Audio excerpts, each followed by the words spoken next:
Hello friends, अस्सलाम वालेकुम and welcome to my YouTube channel. Gama Pehlwan या ग़ुलाम मोहम्मद, इन्हें रुस्तम ज़मां भी कहा जाता है।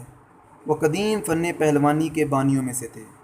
15 अक्टूबर 1910 को इन्हें जनूबी एशिया सतह पर वर्ल्ड हैवी वेट चैम्पियनशिप के एजाज़ से नवाजा गया।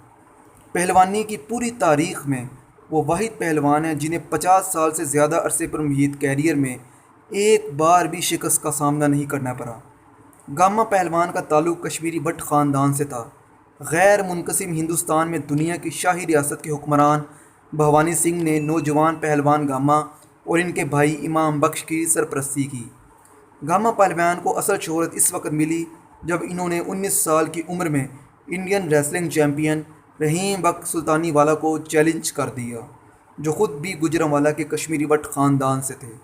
तवक्को ये थी कि तकरीबन 7 फुट कट के रहीम बख्श 5 फुट 7 इंच कामत वाले गामा को सैकड़ों में चित कर देंगे, लेकिन उधेर उमड़ी उनके आरे आई और वो नौजवान गामा को शिकस्त ना दे सके और यूँ ये मुकाबला बराबर रहा। 1910 तक सवाए रहीम बख्श के वो हिंदुस्तान के तमाम नामी गिरामी पहलवानों को शिकस्त दे चुके थे। बाद अज़ां मगरबी पहलवानों का मुकाबला करने वो अपने भाई के साथ बहरी जहाज़ में इंग्लिस्तान पहुँचे। इनका पहला मुकाबला अमरीकी पहलवान बेंजामिन रोलर उर्फ डोक से हुआ, जिसे पहली बार 1 मिनट 20 सेकंड और फिर दूसरी बार 9 मिनट 10 सेकंड में ज़ेर किया। दूसरा मुकाबला एस्टेनी से ज़बिस्को से 17 सितंबर 1910 को हुआ, जिसे इन्होंने शिकस्त दे दी।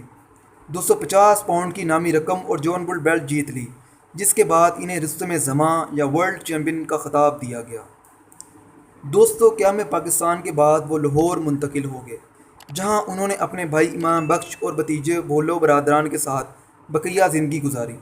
रुस्तम ज़मां गामा पहलवान 21 मई 1960 को लाहौर में इंतकाल कर गए। पाकिस्तान के वज़ीर आज़म नवाज़ शरीफ की अहलिया कुलसूम नवाज़ रिश्ते में गामा पहलवान की नवासी बताई जाती हैं। दोस्तों, आपको ये मेरी वीडियो कैसी लगी? मज़ीद इंटरेस्टिंग वीडियो के लिए आप मेरे चैनल को सब्सक्राइब कीजिए और देखते रहिए। खुदा हाफिज़।